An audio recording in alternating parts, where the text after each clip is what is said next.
Are you stuck in the same old routine at work? Do you find yourself hitting a creative wall, unable to see beyond your current perspective? It's time to break free and unlock the power of fresh perspectives.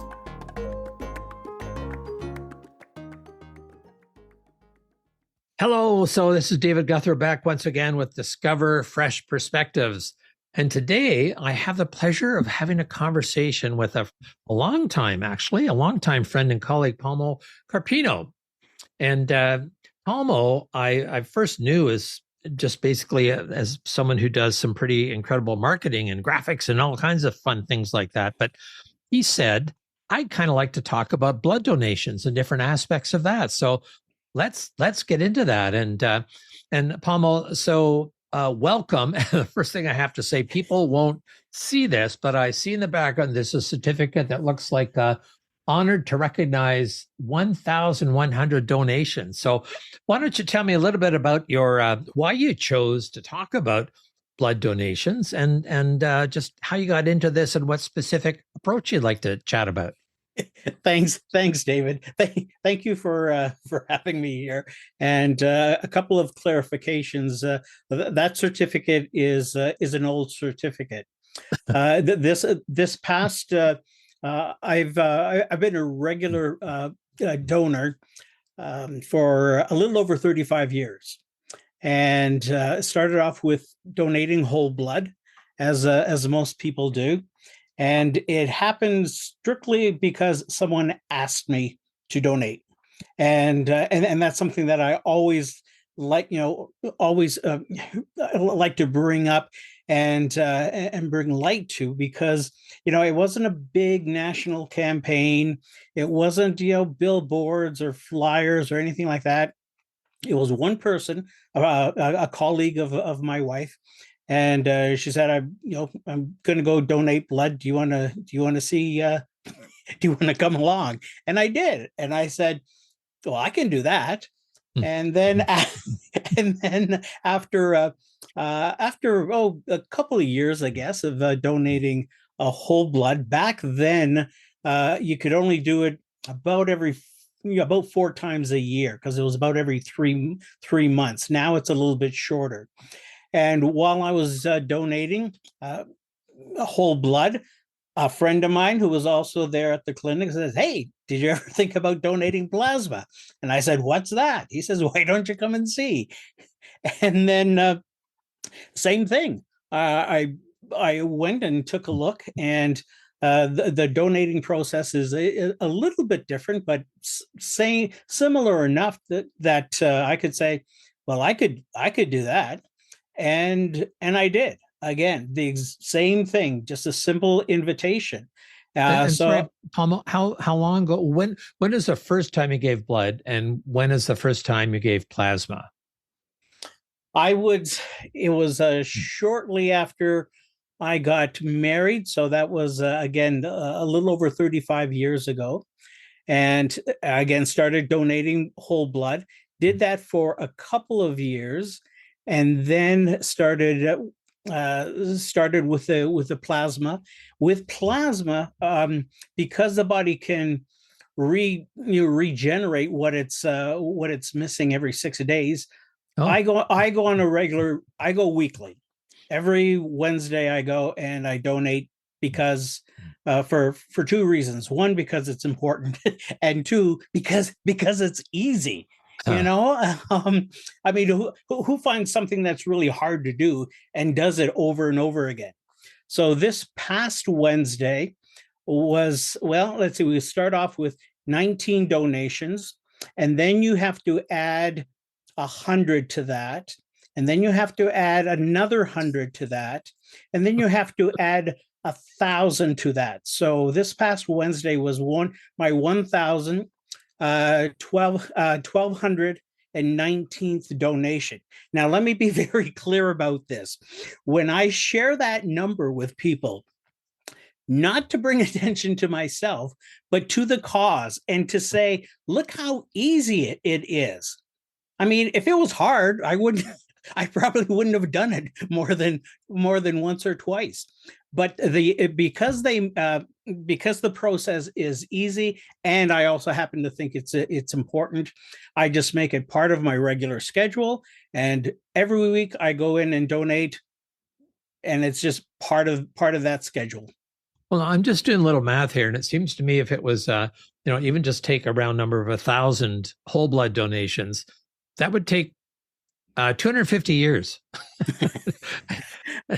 I don't know too many people that actually live that long, but it's, to be able to accumulate those numbers in a much shorter period of time. And I want to dive a little bit deeper into the whole thing about plasma, because not that I do a lot of research for these calls, but in this case, I did. And I read a statistic that something like 80% of Canada's use of plasma, they purchase from the United States, which is crazy.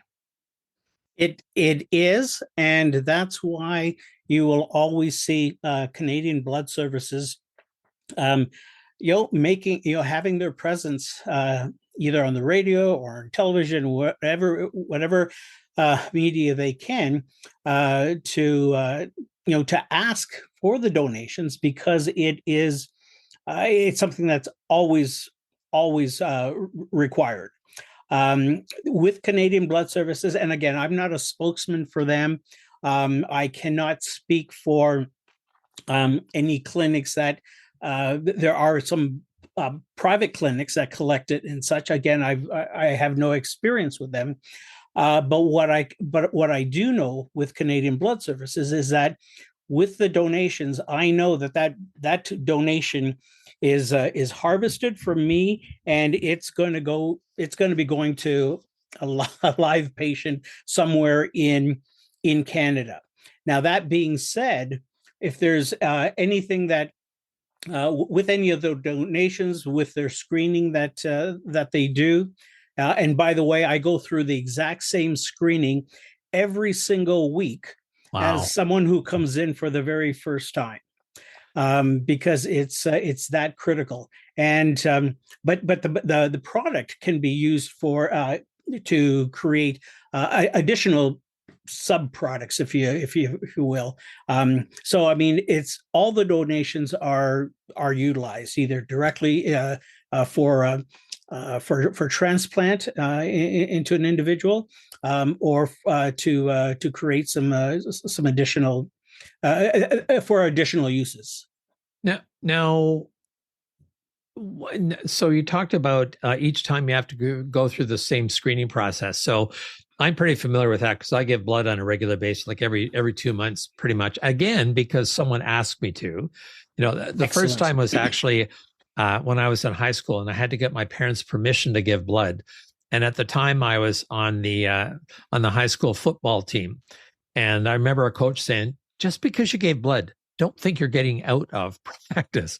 So it was kind of like the white faces and the red faces, going at it. But then again, a colleague recently with a blood disease said, "You know what? If you can give blood, it's not going to help me, but it's going to help someone." So I got started all over again when I got out here. But maybe just to describe what the screening process is for someone that hasn't gone through it. Yeah, and of course, the screening process is going to be the same, regardless whether they're coming in and donating either whole blood, plasma, or platelets. The process is a little bit different with plasma. I'm in the chair a little longer. Usually, if I was donating whole blood, I'd be in the chair and out 5 minutes later. They would take their 550 mils and of whole blood. I'd get my my cookies and my juice, and then say see you in 48 days. With plasma, it's still the one needle, but it's a little different process. They'll draw out some blood, send it through a centrifuge, and that centrifuge will separate the whole blood from the plasma. So it's just the plasma that they're collecting. And then there's a return. And so I'm usually in the chair about 45 minutes to 50 minutes, because it'll be a draw, return, I get those red blood cells back. So I donate 990 mils Wow. Okay. of plasma, and again, I get my red blood cells back, as well as there's also a saline solution and an anticoagulant that's in. So the reason that I can donate every week is because I'm not down a quart Right. like you would be. Because they're only harvesting the plasma as opposed to the whole blood. So they give you back your red blood cells, your white blood cells, and they replace the volume that was lost of plasma with saline solution. Is that right? That's correct. Yes. Now, And the body the body only requires 6 days to replace what has been harvested. so and I just read something that you can actually they now will let you donate plasma twice a week, which is incredible, and that's quite a commitment of time. And one of the things that I read a post somewhere with someone they were maybe 35 years old, and they just commented on how they looked around who was giving blood. And in this case, it was whole blood. Said everyone else looked twice as old as he was, and he was speculating, why is it that younger people aren't giving blood, whether it's whole blood or plasma or platelets? And do you have any hypothesis around that? Because that's a huge miss. It is, and I don't have any clear answers for that. I mean, I know that Canadian Blood Services, they do have ambassadors that will go and speak to the schools. They have a program, Partners for Life, where organizations or schools can sign up and say, we're going to pledge 100 donations over the year. So they would get either the students from the schools or their staff members from the organization. They sign up, they create an account, or they register online for their particular organization or school, and then no matter when they donate or how many times they donate, it automatically gets associated to their to their organization. So with the schools, I believe that the minimum age is still 17. Okay. But right after, during that particular time, it really is just a matter of start when you can, whether it's every a couple of times a year, or if you can do it weekly or monthly, it doesn't matter. And I think, I mean, quite honestly, I think the real heroes are the first time donors, because Yeah. that's huge. For a person to go in for the very first time, see that needle go into their arm, and be awake for that process. For some people, it really is quite simple and relatively painless, but for some people, I mean, it's just it's a big deal. And those are the people that I applaud. And when people say, oh, Palmo, oh, you're such a you're such a hero, you're saving all these lives, I just think that, no, I'm doing what is required, or what's being asked.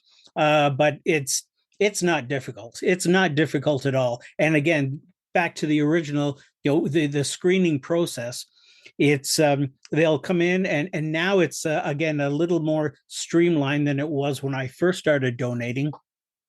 They're going to check your iron levels, your hemoglobin, and and as long as you haven't had a big greasy breakfast the day you donated, there's a pretty good chance that you're going to you're going to get through. Well, And yeah. like I find the part where, like, the day before, they say, tomorrow you're going to have to fill out this form. What's current for you, and ask you all kinds of questions, like, have you traveled out of the country? Have you ever made love to a monkey in Western Africa, or things like it's it's incredible, the list of all. No, no, no, Yes, no, yes. no. Right. But and it's kind of good to go through that. And as you said, it's so easy. The world is going towards everything has to be gamified, which drives me crazy. but I kind of gamify giving blood myself. So, you're supposed to have sort of a liter of water before you come in and some salty foods that they will provide for you. And then they say that, if you flex the big muscles, this is all good. So I try to better my time to give blood. And I actually get upset if it's 6 minutes and 1 second, it goes to 7 minutes. Oh, come over here and turn that thing off. Hit the buzzer. But it actually gets to be fun and have some conversations with some amazing people now that you can actually sit with them. But there's a couple of other things I want to dive into. Of course. And one of them is, well, the whole notion, like in my understanding in the United States, a lot of people get paid to give blood. And I know that there's a private organization in Canada. I believe Canada Blood Services will not pay people to donate blood. But there is this private service that I think is it Saskatchewan, Ontario, New Brunswick, or something like that. It's 3 provinces. I can't remember which ones you can actually get paid. Yes. To donate plasma. But it almost seems like, a national loyalty thing. It's, why are we buying plasma from the United States when we could be doing that ourselves? I find that very, it's not surprising, but I'm frustrated by it. Absolutely. I mean, I'm going to guess at the statistics and try to get close, but it's something like, 85% of the people in Canada can donate and only 15% do. Yeah. And it's, and again, I come back to the, come and see, process where it's just a simple invitation. Like, I mean, if all the regular donors invited one more person, theoretically you're doubling the capacity. But of course it's difficult. I mean, it's one of the advantages is with being able to set everything up on you can go online and create your own timetable and say, I'm going to check times and I can donate here and here and here.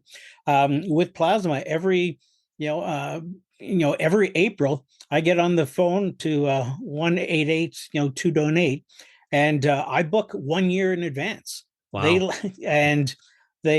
So again, being able to make the process simple is what keeps keeps the regular people coming back, because again, I just make it part of my schedule, and I know that every Wednesday afternoon, right after I leave work a little early, and I donate on my way home. Perfect. Yeah, and I sometimes have donation dates because I had some really interesting, like, I'm a bit of an extrovert. You probably find that surprising, but sitting down, having the cookies and the mango juice, I think I'm actually addicted to that more so than giving blood. But I quite often have a very interesting conversation with someone and find out a little bit more about them.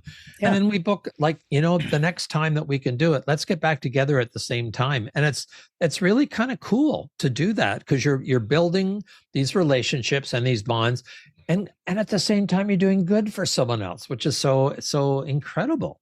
Yes. The last couple of years I've had to switch my appointments to Wednesday afternoon, but for decades I had the 7:00 first appointment, 7:00 in the morning, every Tuesday morning, and we had our own little breakfast club.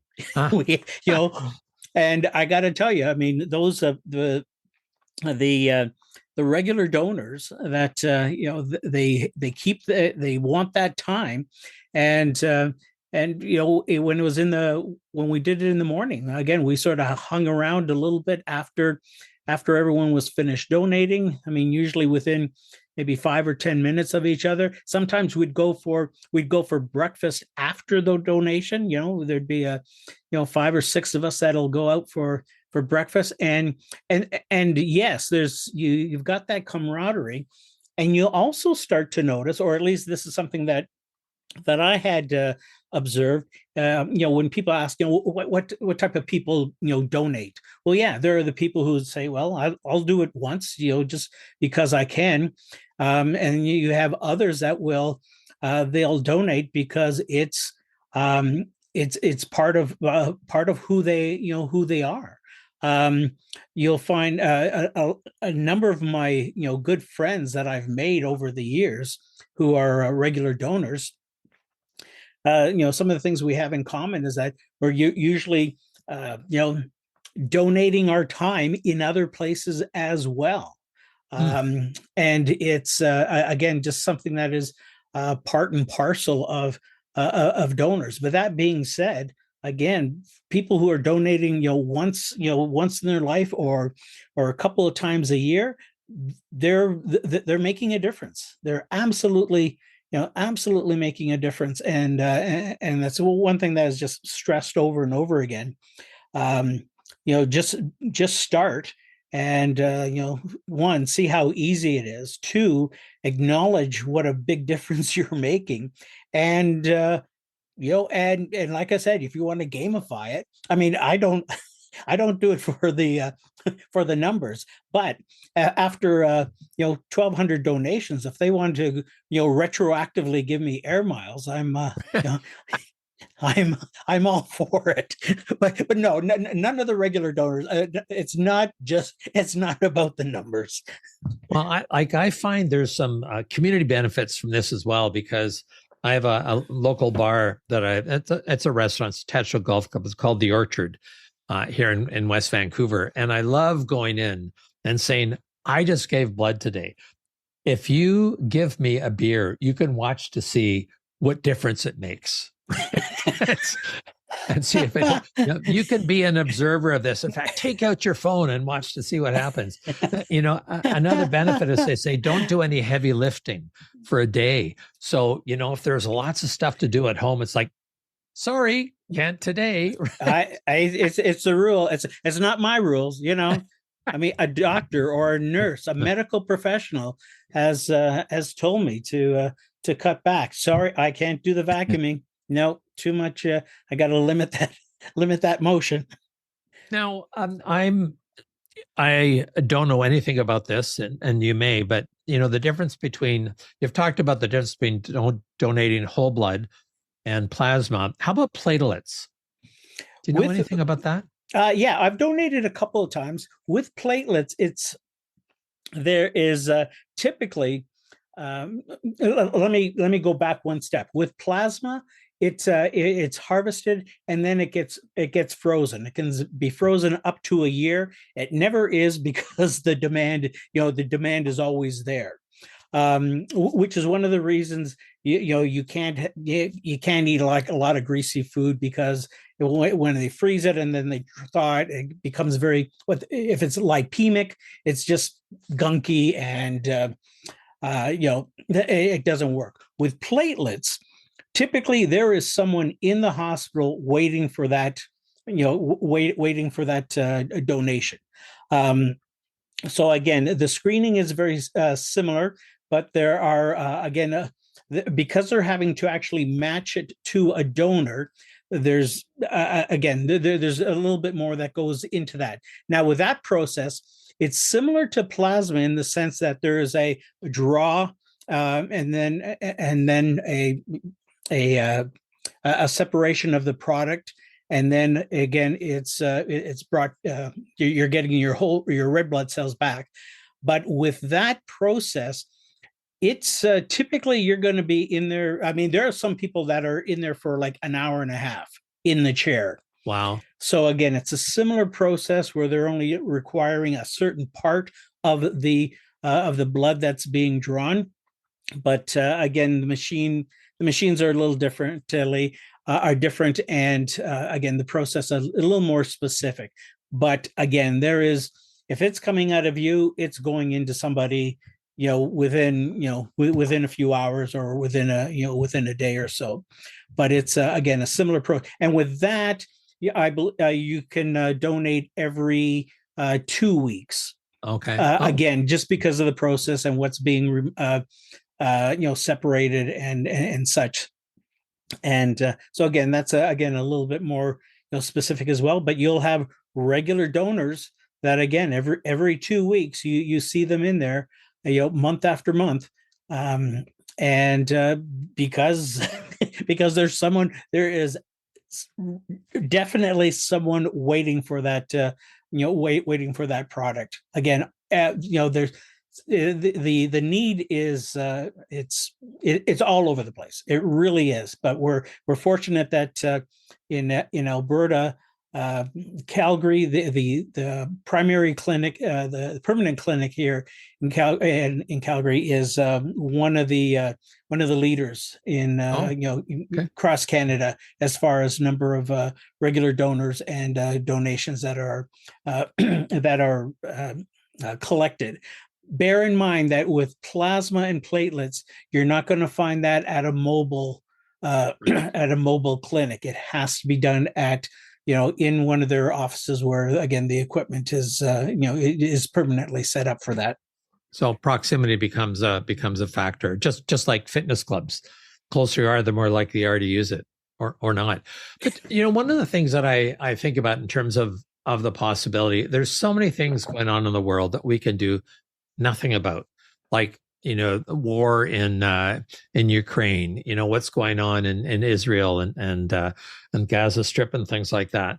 But it occurs to me that although I can't do anything about that, I can do something for someone other than myself, which is super easy, which is to give blood. And wouldn't it be great if we created a culture of Canadians where giving blood was part of the culture, right? So instead of saying, so Palmo, what's your sign? So Palmo, what's your blood type? I go, hey, positive.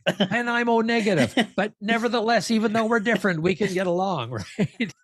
All that sort of thing. It's still right. No, you're absolutely right. And that's something that I'll always mention as well. It's there's so many things that I can't do. When I find something that I can do, I'm going to run with it. And again, because they make it easy, the process is easy, the booking and so on. Why wouldn't I? You just make it part of the schedule like anything else. You get in there. People are nice to you. You lie down on a nice, comfortable chair. There's TV there. There's free Wi-Fi. And I'm just lying there, waiting to have something to eat and drink. It's like I've been practicing for this my entire life, David. by being alive. Lying back, and just watching TV. Yeah. Well, two things. First of all, before we go, I'm going to ask you if there was, three things that you could say to encourage people to give blood, what would they be? But just before we do that, and I don't know how to record this. If people want to get in touch with you and find out the other things you do, maybe you can just speak it. And there's probably a way that I can put it in. As you know, I'm new at this podcasting thing. So, maybe that'll develop it. If someone wanted to get in touch with Palmo Carpino for whatever reason, if you wanted them to, and if not, just give a false contact. The easiest way is palmocarpino@gmail.com. That is, I'm on Facebook.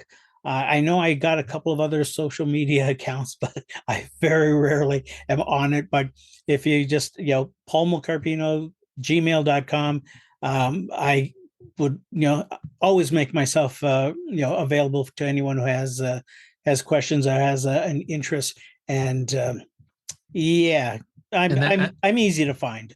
And that's Palmo, Palmo, Carpino, Carpino. That's correct. At gmail.com. Just like that. Yeah. So just to close off then, Palmo, if you were to give sort of three good reasons why someone might want to either give blood more frequently or give for the first time, what would those reasons be? You're now a motivational speaker. Go for it. The three things that I would suggest, and for those who are just listening, I held up three fingers to the camera. The three things that I would that I always like to mention is, first of all, the need is always there. Okay, there's never going to be a time when someone's going to say, yeah, we'll take your blood if you happen to be around. It's always there. And whether it's blood, whole blood, plasma, platelets, And again, they'll utilize that product 100%, either for waiting for recipients that are waiting for it, or for research and to create additional products. The second thing that I would I guess bring to light is that if you do it once, I almost guarantee you you're going to want to do it again. Again, now there are those who, for whatever reason, maybe the vein isn't what it should be or what have you. You may be deferred if it doesn't go smoothly. But for most people, 9.5 times out of 10, it's it's a simple process. And like I said, I'm pretty sure you would do it a second time or a third time, or as often as you can. And thirdly, I would say, I'd like to remind people is just make that invitation, that personal invitation. If you're going to go, bring some along with you. When you for those who get to donate midday or at the beginning of the day as opposed to the end of the day, wear that Band-Aid open on your arm, wear it all day long. You only have to leave it on there for about half an hour, but wear it all day long so you're drawing attention to the cause. Say, oh, this here, oh yeah, I was out saving lives. It's just a speaking point. When my kids were younger, I would leave it on all day because they would take turns unraveling dad at the end of the day. But again, it takes so little to to make that, extend that invitation, and like I said, it's something that's always in need. So it's always top of mind. Thanks, Palmo. And I'll add just two other things. You can take the Band-Aid off, and they're very flexible now. You get really great attention if you wrap it around your head. Right? So it's very visible. And the other thing, one of the ways that I've found to feel that one can feel better about oneself is doing something for someone else. And this is an absolutely fabulous way to feel better about yourself, because you can walk out knowing you've done something to help someone else, and it was selfless. It was absolutely selfless. Absolutely. So thank you so much for your time today. And thank you. If even one other person decides to give blood for the first time or to give blood more frequently, then I think it's been well worth our time together. It really is. It really is, because that the one person who invited me the very first time, they've been a regular donor. They've done maybe 50 or 60 times in their lifetime, but that one person is responsible for another 1,200 donations. So you make a difference, whether you on multiple levels. So with that, I'll just, I understand it's supposed to leave a pause here, so I have something to cut off. So here, we'll just look at each other for a moment. And thank you for coming out for Discovering Fresh Perspectives. Hope everyone got something out of it. Thanks, David.